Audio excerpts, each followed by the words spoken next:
In this video, we'll be talking about stress urinary incontinence. So when we talk about stress urinary incontinence, we're referring to the involuntary loss of urine when there's pressure put upon the bladder. So for example, if we cough, we run, we jump or we sneeze, or we lift something, or even quite simply just getting up and out of a chair.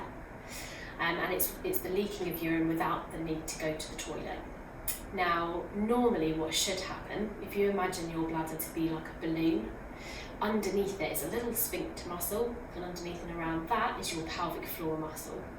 Now, normally when we cough, we jump, we run, we get up and out of a chair, there's pressure that comes down on the bladder when we do that. And the pelvic floor muscle underneath should be strong enough and quick enough to hold the bladder neck shut. And quite simply, if it's not strong enough or it doesn't react quick enough, you might leak. And that's where we call that stress urinary incontinence. Things like pregnancy, so just by being pregnant, hormones associated with it, and the fact that you're growing a baby and your body shape is changing, that can lead to weakness in the pelvic floor muscle. Childbirth itself, so if you have a natural vaginal delivery, plus or minus any tears or episiotomies where they cut, or any assisted deliveries like forceps or a kiwi, anything associated with that can again another way of weakening the pelvic floor. Other things to think about are things like the menopause can have an effect on pelvic floor function, so the change in hormones around the time of menopause, that can have a weakening effect on the pelvic floor. But also with menopause, one of the side effects of that might be a little bit of weight gain. And we know that with being slightly overweight, if you carry a little bit too much, it can affect how your pelvic floor functions. As we get older, so we all know that as we get older, our muscles tend to get a little bit weaker. So if we haven't been training up our pelvic floor over time, then that can lead to some pelvic floor dysfunction, for example, stress urinary incontinence. Pelvic surgery, so any forms of pelvic surgery, whether that be a hysterectomy or anything associated with that, can weaken the pelvic floor. A persistent cough, so for those patients or women struggling with an ongoing cough from a lung condition, from smoking, anything like that, that can lead to a pelvic floor which doesn't function as well. So if you're thinking about coughing constantly, the pelvic floor is constantly trying to react and hold the bladder neck shut, and sometimes over time it can become a bit fatigued or a bit overactive where it's not able to relax and function as well as it should do. And then other lifestyle factors, for example, persistent heavy lifting, so if you're in a job where you're constantly lifting, or perhaps lifting with not brilliant technique. I mentioned lifting again puts that pressure on the pelvic floor and the bladder, and so over time that can weaken things, and if it's perhaps not done in the correct way.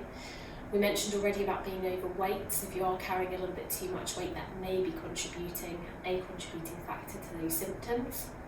And then another big one as well is constipation. So if you are constipated, then you may be more likely to be straining when you go to the toilet. And we know that straining over longer periods of time can weaken the pelvic floor as well. For some women, it's not necessarily just a weak pelvic floor. I'll briefly mention that for some women, it may actually be that it's an overactive pelvic floor, so a pelvic floor that's become really, really tight over time, for whatever reason that may be, but it's not able to relax properly. It's really important that the pelvic floor is able to switch on and it's able to switch off, and it's able to do that nice and quickly for whatever you're doing. And if the pelvic floor is too switched on and it's not able to respond quick enough, then that also may be a leading cause. So the first thing we look at is pelvic floor strength exercises. So we need to get your pelvic floor stronger, we need it functioning better. So pelvic floor exercises are the place to start if you're experiencing these symptoms. It's really important with pelvic floor exercises that you're really specific with how often you're doing it, and making sure you're doing it to the right level. So the recommendation is that you're doing it 3 times a day, that you follow the sets and reps that we recommend, and that you're consistent with that over a period of time, usually around about 3 to 4 months. So if you've been doing them a couple of weeks, don't expect to see huge changes straight away. It can be that sort of 3 to 4 months we would expect changes if you're doing them consistently. The other key point to make with pelvic floor exercises is to make sure you're doing them correctly. So if you've been doing them a long time and perhaps haven't seen an improvement, that's where it might be helpful to see a pelvic health physio. It's just making sure that you're not breath holding, you're not squeezing other muscles, and that you're doing them properly.